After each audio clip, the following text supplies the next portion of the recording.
मत्ती की पुस्तक जो हमने 7 अध्याय 7 वचन को पढ़ा कि मांगो तो तुम्हें दिया जाएगा।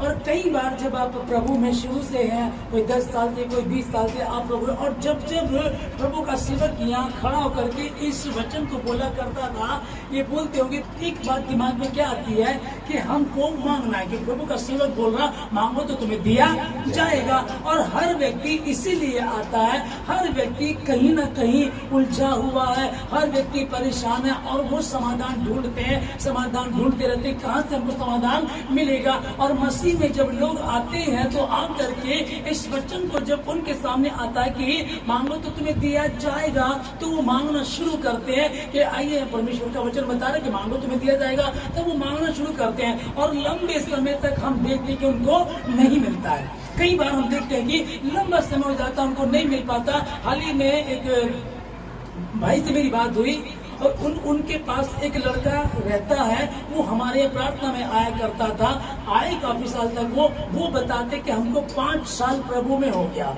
ठीक है, अब तो 5 साल हो गया। कई बार वो 1.5 महीने नहीं आए, 2 महीने नहीं आए, है ना, इतने दिन वो छुट्टी कर देते थे।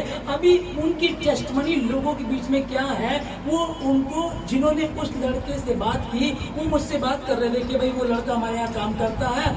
और उससे मेरी जब बात हुई तो कहने लगा, जी मैं 5 महीने से प्रार्थना कर रहा हूँ कि प्रभु मुझे मोबाइल दिला दे, मुझे अब तक मोबाइल नहीं मिला है।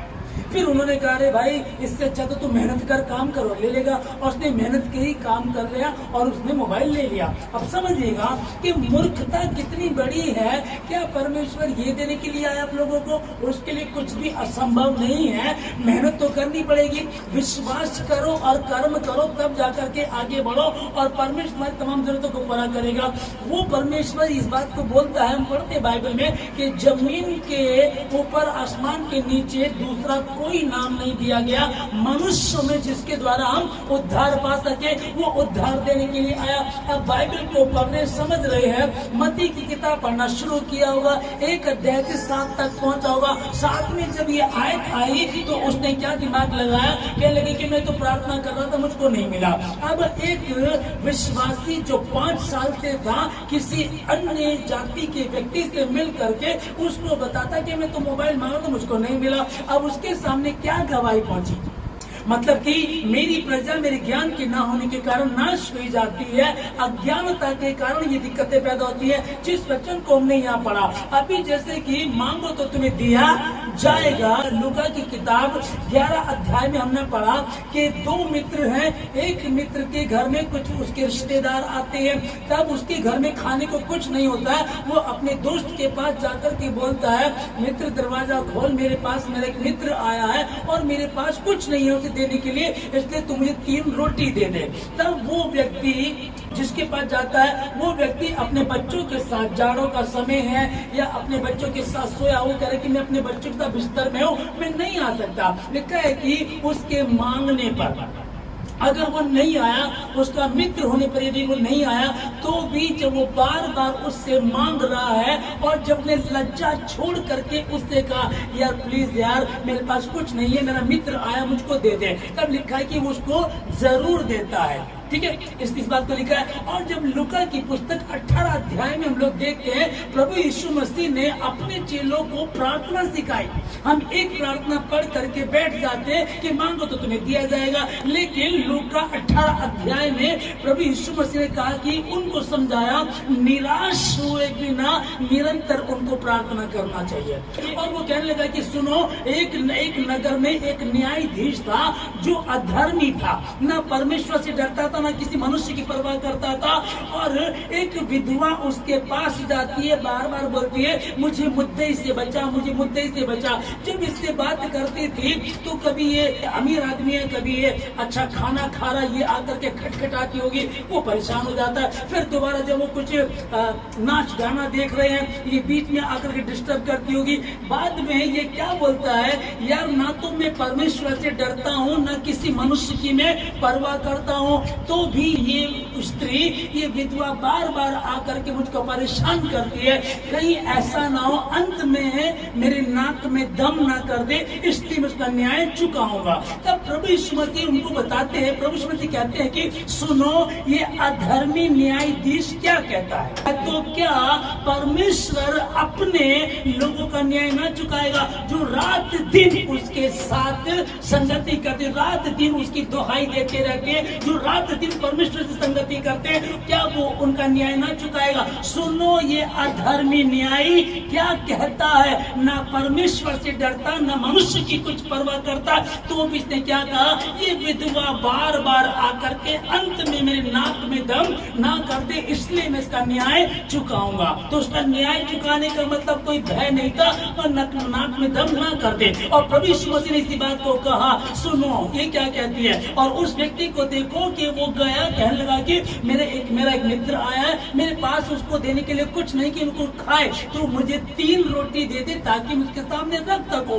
वो कहने लगा कि बार बार, जबकि उसका मित्र है और वो उसकी नहीं सुन रहा था, अपने बच्चों के साथ बिस्तर में था, नहीं आया, तो भी उसके बार बार जाने से, बार बार मांगने से, और इस व्यक्ति ने जब इसने मांगना शुरू किया, लिखा है कि इसने लज्जा छोड़ करके जब मांगना शुरू किया तो उसने उसको दिया। मत्ती 7:7 के वचन में पहला शब्द है मांगो तो तुम्हें दिया जाएगा, और दूसरा है ढूंढो तो तुम पाओगे। अब मांगने का तरीका क्या, हमको पता चल गया। सुनो, ये धर्मी न्यायाधीश क्या कहता है, ठीक है ना, इस तरीके से ये मांगने का तरीका। अब ढूंढने वाली बात आती है, पहले मांगना फिर ढूंढना। अब ढूंढना, अगर हम इस वचन को नहीं समझ पा रहे हैं, हमने मांगा और ढूंढा, तो जैसे कि हर अपने अपने धर्म के अनुसार, सब अपनी प्रथाओं के अनुसार, जैसे जैसे जिसको हम ढूंढते हैं, हम कई बार देखते हैं कि कुछ लोग जंगलों में चले जाते हैं, कुछ लोग पहाड़ों पर चले जाते हैं, कुछ लोग नदियों में चले जाते हैं, कुछ लोग सब कुछ छोड़ करके संत बन जाते हैं, सबका अपना अपना तरीका है। तो बाइबल क्या बता रही है इसके विषय में कि मांगो तो तुम्हें दिया जाएगा, और दूसरा शब्द ढूंढो तो तुम पाओगे। जो लिखा है कि ढूंढो तो तुम पाओगे, जो ढूंढो लिखा उसको समझ लीजिएगा। जब नीति वचन में हमने पढ़ा है, मेरे पुत्र मेरी इन बातों को ध्यान धर के सुन, और अगले आयत में लिखा है कि उनको अपनी आंखों से ओट होने ना दे, और 22 में जो लिखा उसको समझिएगा, क्योंकि जिसको वे प्राप्त होते हैं वे उनके जीवित रहने का और उसके सारे शरीर के चंगे रहने का कारण होती है। आमीन। ये वचन, जैसे कि ये वचन अब तक पहुंचा, आप तक पहुंचा, इसको एक मिनट समझ लीजिएगा कि एक स्त्री है, उसकी टेस्टमनी दी है, उसको पूरे शरीर में जैसे कि प्रॉब्लम है, पैरालाइज है, और वो उठ नहीं पाती, चेयर से बैठी हुई है, पर परमेश्वर के भवन में जाती है, वचनों को पढ़ती है, प्रार्थना करती है, आराधना करती है। उसकी टेस्टमनी क्या थी कि लंबे समय तक ये बात चलती रही और चंगाई का कोई भी समाधान नहीं निकल पा रहा था कि वो कैसे ठीक होगी। डॉक्टर फेल हो गए, मशीनें फेल हो गई। अब वो क्या करे, एक दिन उसके पास ये वचन पहुंचता है, क्योंकि जिसको वे प्राप्त होते हैं वे उनके जीवित रहने का, पहले क्या लिखा, जीवित रहने का, और लिखा कि और उनके सारे शरीर के चंगे रहने का कारण होती हैं। आदि में वचन था, वचन परमेश्वर के साथ था, और वचन ही परमेश्वर था। आमीन। और वचन देह धारण करके हमारे और आपके बीच में रहा। उसने अपने वचन को भेज करके उनको चंगा किया। वो अपने बड़े नाम से अधिक अपने वचन को महत्वता देता है। बड़े नाम से अधिक उसके नाम में सामर्थ्य है। वो अपने बड़े नाम से अधिक अपने वचन को महत्वता देता, उसने महत्वता दी है, और उसने अपने वचन को भेज करके उनको चंगा किया है। और यिर्मयाह से वो कहता है, यिर्मयाह तुझे ठीक दिखाई पड़ता है, क्योंकि मैं अपने वचन को पूरा करने के लिए उत्साहित हूँ। मैं अपने वचन को पूरा करने के लिए लालयित हूँ, उत्साहित हूँ। मांगो तो तुम्हें दिया जाएगा। तुमने मांगना शुरू किया, और फिर मांगा कैसे? सुनो, ये अधर्मी न्यायाधीश क्या कहता है। जब ये अधर्मी होकर के कह रहा है मैं इस विधवा का न्याय चुकाऊंगा, तो सोचो वो तुम्हारा परमेश्वर जिंदा खुदा, जिसने स्वयं को 2023 वर्ष पूर्व क्रूस पर तुम्हारे लिए अपने आप को मार डाला, अपने लहू को दे दे तुम्हारे लिए, वो क्या कुछ ना करेगा। सुनो, ये अधर्मी क्या कहता है। तो क्या वो जो उसको मानते हैं, जो उसके पीछे चलते, क्या वो उनका न्याय ना चुकाएगा? क्या उनका न्याय न जो मैं तुमसे कहता हूँ शीघ्र उनका न्याय चुका। शीघ्र लिखा है, बाद की बात नहीं लिखी कि इसके लिए अभी ढूंढना शुरू किया। पहले पता नहीं था, कभी यहाँ गए कभी वहां गए, डॉक्टर पे डॉक्टर बदल लिए, बाबाओं पे गए तो अनेक टोटके वालों पे गए, कहीं से कुछ समाधान नहीं निकला। अब परमेश्वर का इस बात को बोल रहा है। आमीन। जो मसीह को मानने वाले लोग हैं उनको ढूंढने के लिए हमको कई नदियों में, पहाड़ों पर, जंगल में कहीं जाने की आवश्यकता नहीं है। एकमात्र यही पवित्र शास्त्र बाइबल, यही 200 रुपए की पुस्तक जब आप इसको अध्ययन करेंगे। कई बार लोग बोलते हैं कि मैंने इसको 2 बार रीडिंग कर लिया, 3 बार मैंने पढ़ लिया। महात्मा गांधी जी ने इसको 3 बार पढ़ा था, इंदिरा गांधी जी ने इसको 2 बार स्टडी किया था, और लोग इसको पढ़ते। कई लोगों को मैं देखता हूँ कि यहाँ भी लोग बोलते हैं मैंने इतनी बार पढ़ा, मैंने इतनी बार पढ़ा। लेकिन जिस वचन को अभी हम लोग देख रहे हैं कि ढूंढो तो तुम पाओगे, अब ढूंढने की बात आई है। जैसे जैसे आप वचन को पढ़ रहे हैं, जैसे जैसे आप वचन को पढ़ रहे हैं, आपने प्रार्थना करके वचन को पढ़ना शुरू किया, हे परमेश्वर मुझको बुद्धि दे, हे परमेश्वर मुझको ज्ञान दे। प्रभु तेरे वचनों में लिखा है मांगो तो तुम्हें दिया जाएगा। मैंने मांगना शुरू किया। अब लिखा है ढूंढो तो। अब ढूंढना कैसे? जब आप बाइबल को इधर से पेज पलटा, आपने नीति वचन में हमने देखा कि इस तरह से प्रभु का वचन बताता है कि हे मेरे पुत्र, हे मेरी पुत्री, मेरे वचनों को अपनी आंखों से दूर होने ना दे, उनको अपनी हृदय रूपी पट्टियों पर लिख ले, उनके अनुसार आचरण कर, तब वो क्या होंगी? क्योंकि जिसको वे प्राप्त होती है वो उनके जीवित रहने का और उनके शरीर के पूरे चंगे होने का कारण बनती है। धरती आकाश टल जाएंगे परंतु मेरा वचन कभी भी नहीं टलेगा।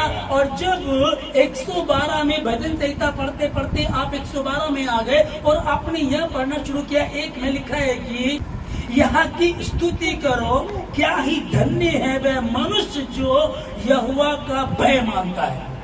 क्या करना? भय मानना है।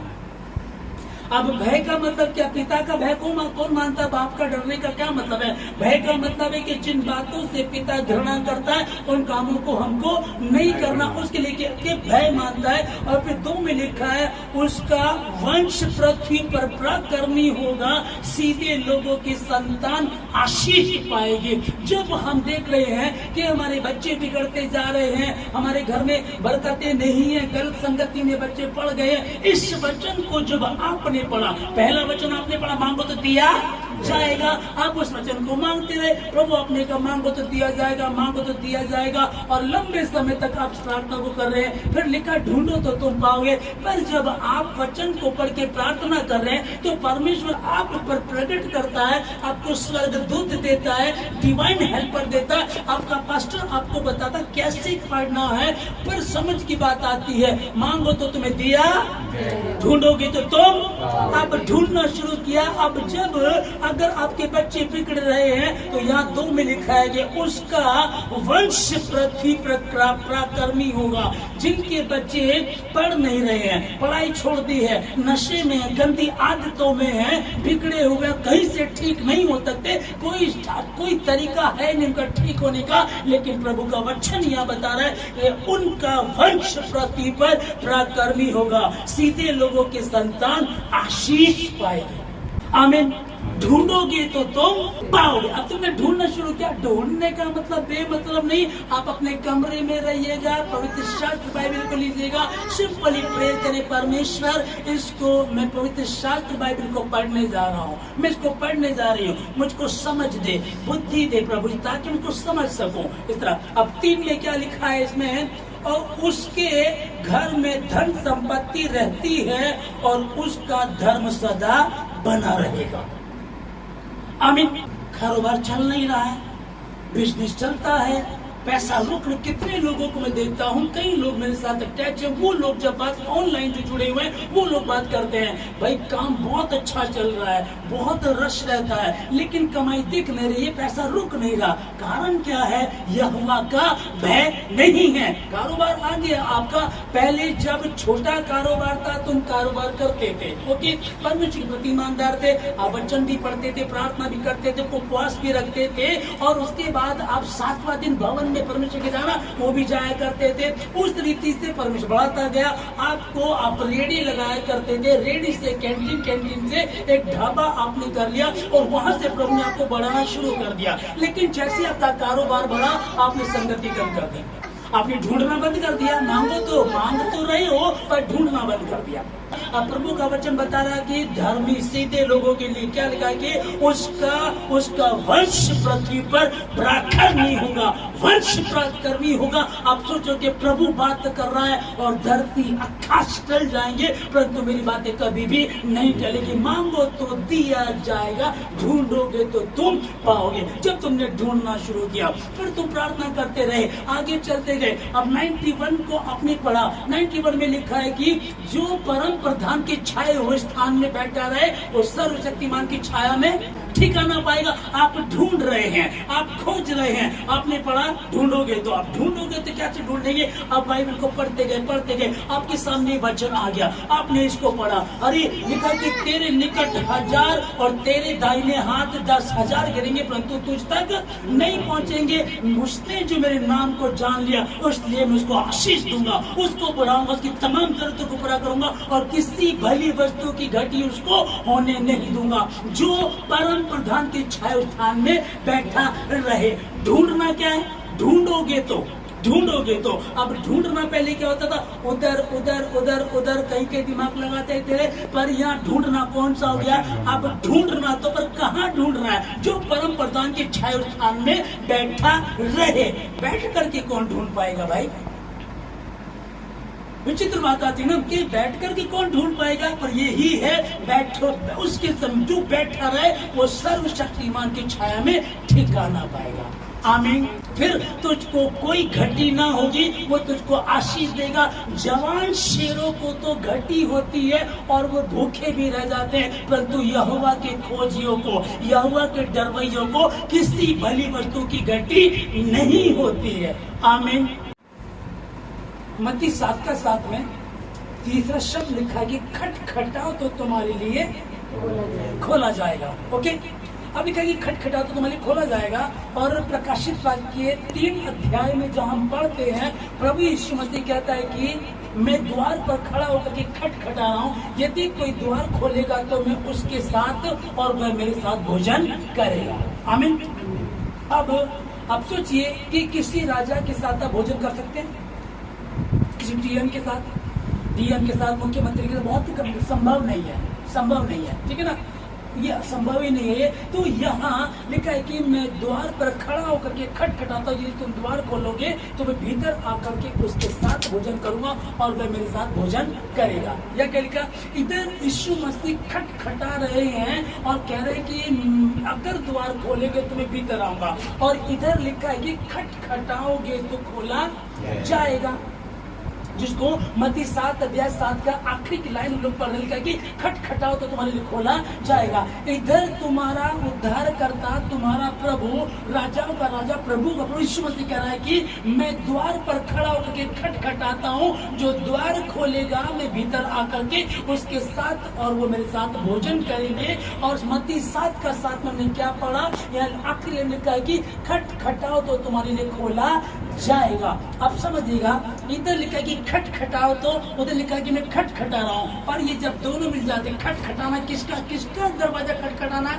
यीशु मसीह किसका दरवाजा खटखटा रहे? विश्वासियों का, ठीक है ना, विश्वासियों का या अविश्वासियों का। क्योंकि जब वो आ रहा है तो सुसमाचार को लेकर के आए, अन्य जातियों के पास बेचारा, सब जाति के लोगों को सुसमाचार सुनाया जाएगा, सब लोगों के पास ये वचन पहुंचेगा। वैसे ही वो हर द्वार पर के खड़ा होकर के खटखटा रहा है। अगर आप अजीम खान हैं, खान साहब आपके द्वार पे खटखटा रहा है, बताओ जी, खटखटा रहा है और कह रहा है कि अगर खोलोगे तो मैं तुम्हारे साथ भोजन करूंगा, तुम मेरे साथ भोजन करोगे। बाइबल बात को बता रही है। जब हम इसको पढ़ रहे हैं और इधर लिखा कि खटखटाओ तो तुम्हारे लिए खोला जाएगा, दोनों तरफ से, एक तरफ लिखा है कि तुम खटखटाओ तो तुम्हारे लिए खोला जाएगा, और दूसरी तरफ यीशु मसीह बोल रहे हैं कि मैं खटखटा रहा हूं तुम्हारे द्वार पर, और जब द्वार खोलोगे तो मैं तुम्हारे साथ भोजन करूंगा। अब ये दोनों मिल गए। इधर यीशु मसीह द्वार को खटखटा रहे, इधर इसको बोला रही खटखटाओ तो तुम्हारे लिए खोला जाएगा, और दोनों मिले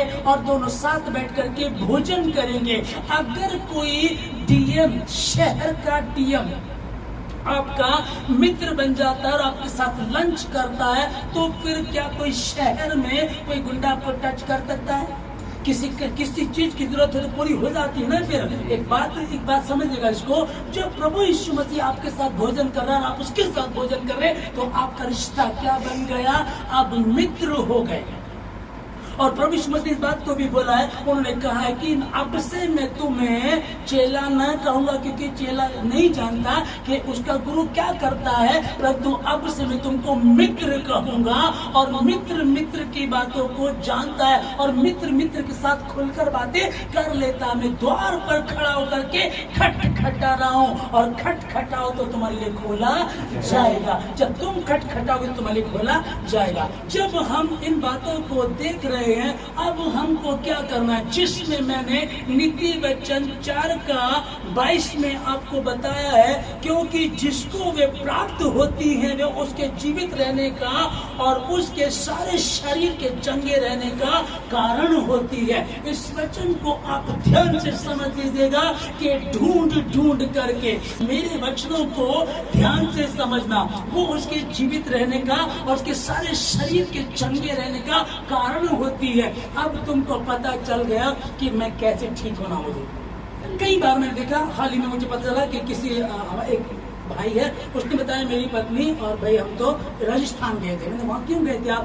कह लगे कि मेरी पत्नी की इधर पथरी है और वहाँ कोई है, वो कुछ फूंक मारता है, कुछ दवाई देता है, वहाँ ठीक हो जाता है। तो लोग कहाँ जा रहे हैं? वो राजस्थान जा रहा है। वो राजस्थान के इधर के उधर, दिल्ली से उधर, मुंबई से उधर, मद्रास से उधर, लोग ऐसे घूम रहे, कहीं से सुकून मिले, कहीं से चंगाई मिले। लेकिन आपका प्रभु आपसे बात कर, आपको कहीं जाने की आवश्यकता नहीं है। जो परम प्रधान के छाए हुए स्थान में बैठा रहे, वो सर्वशक्तिमान की छाया में ठिकाना पाएगा। अब तुम बैठे रहोगे, ठिकाना पाओगे। और जब जैसे तुम इसको पढ़ोगे, तुमको लग रहा, कई बार कुछ लोगों में मूर्खता देखता हूँ, पढ़े लिखे बच्चे समझदार हैं, छोटी छोटी गलतियां करते रहते हैं। इसका कारण क्या है कि सावधानी हटी, दुर्घटना घटी, क्योंकि मसीह के साथ संगति नहीं कर रहे हैं। और जब संगति नहीं कर रहे हैं तो ये गलती बनी रहेगी। आप इंटेलिजेंट है, आप पढ़े लिखे हैं, समझदार है, कुछ समय के लिए हो सकता सही है, लेकिन कहीं ना कहीं दिक्कतें होती है। और विशेषकर अगर आप प्रभु में हैं,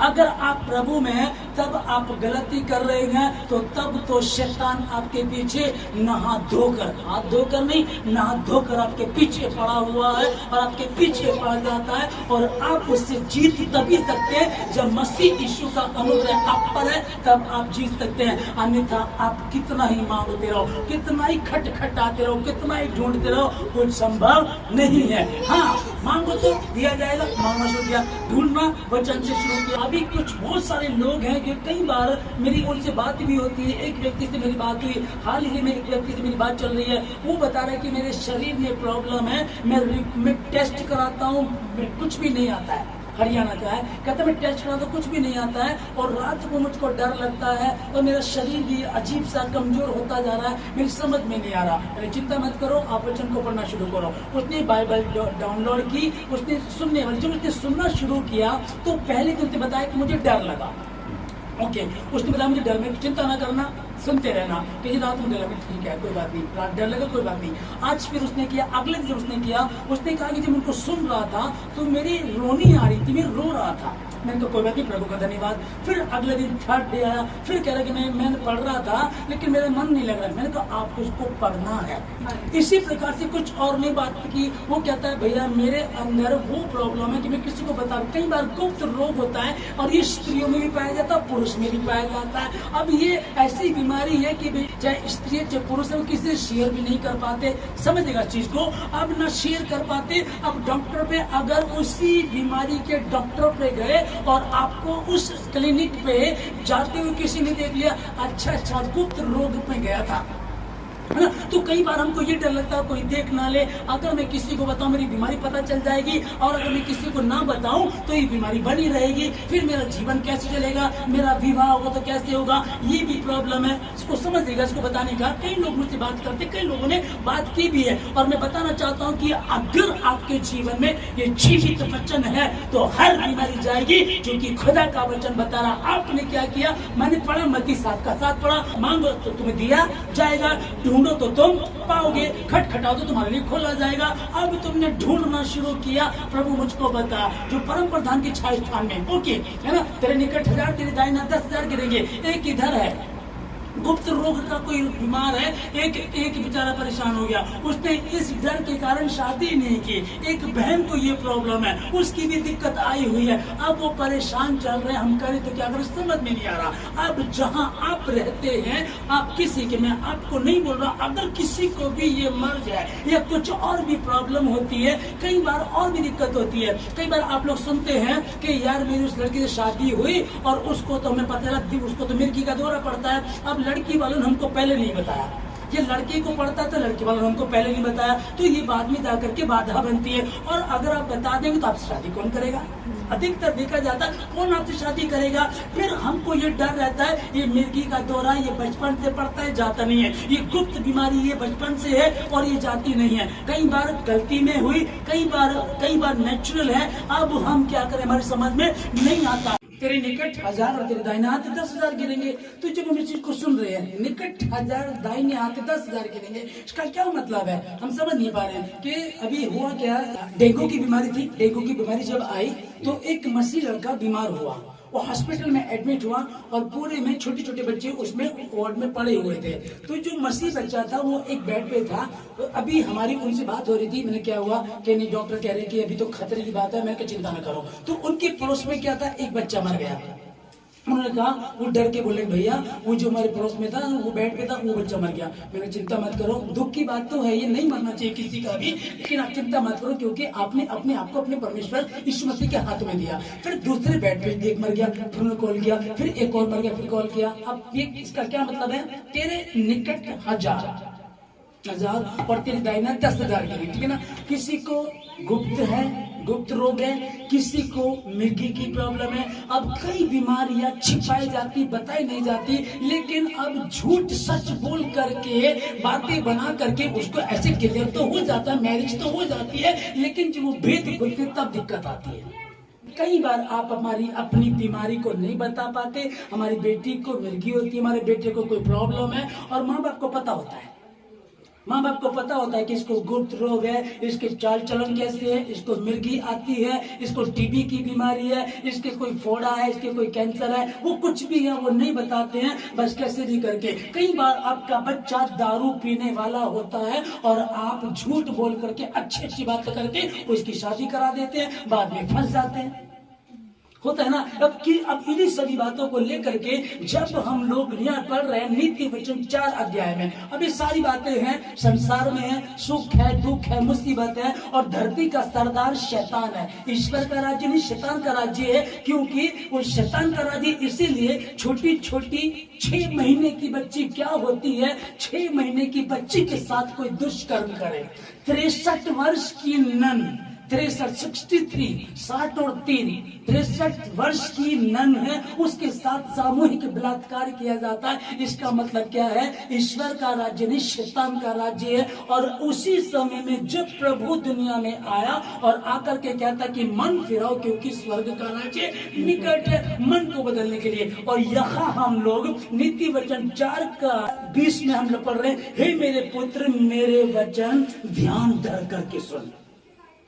इसी पवित्र शास्त्र बाइबल की बातें चल रही हैं। हे मेरे पुत्र मेरे वचन को ध्यान धर के सुन, इनको अपनी आंखों की ओट न होने दे, इनको ओझल होने मत दे, ध्यान से सुन, क्योंकि जिनको वे प्राप्त होती है वे उनके जीवित रहने का और उनके सारे शरीर के चंगे रहने का कारण होती है। ढूंढ ढूंढ कर उन आयतों को निकालो जो परमेश्वर लिखी है, हर किसी के लिए आयत है। अगर गरीबी है कैसे बढ़ना है, अगर कमजोरी है ताकत कैसे आनी है, अगर बीमारी है तो कैसे जाएगी, क्योंकि उसने अपने वचन को भेज करके उनको चंगा किया। मांगोगे तो तुम्हें दिया जाएगा, ढूंढोगे तो तुम पाओगे, खटखटाओगे तो तुम्हारे लिए खोला जाएगा। आमीन।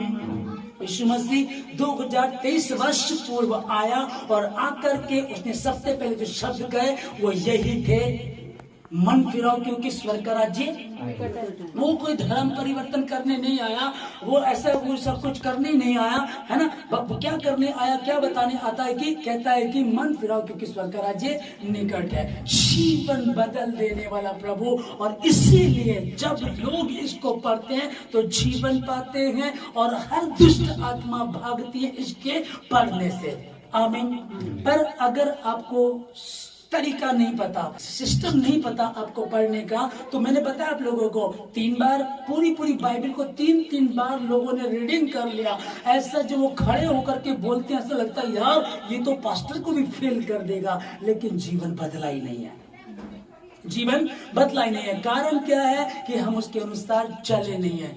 मांगना शुरू किया, ढूंढना शुरू किया, खटखटाना शुरू किया, तब प्रभु आपके जीवन में आता है। आमीन। किसी भी रोग से आप ग्रसित क्यों ना हो, जितने ऑनलाइन सुन रहे हैं, जितने फेसबुक पे हैं, जितने यूट्यूबर हैं, मैं आपको बताना चाहता हूं कि आज के इस वचन को ध्यान से समझिएगा और पढ़िएगा।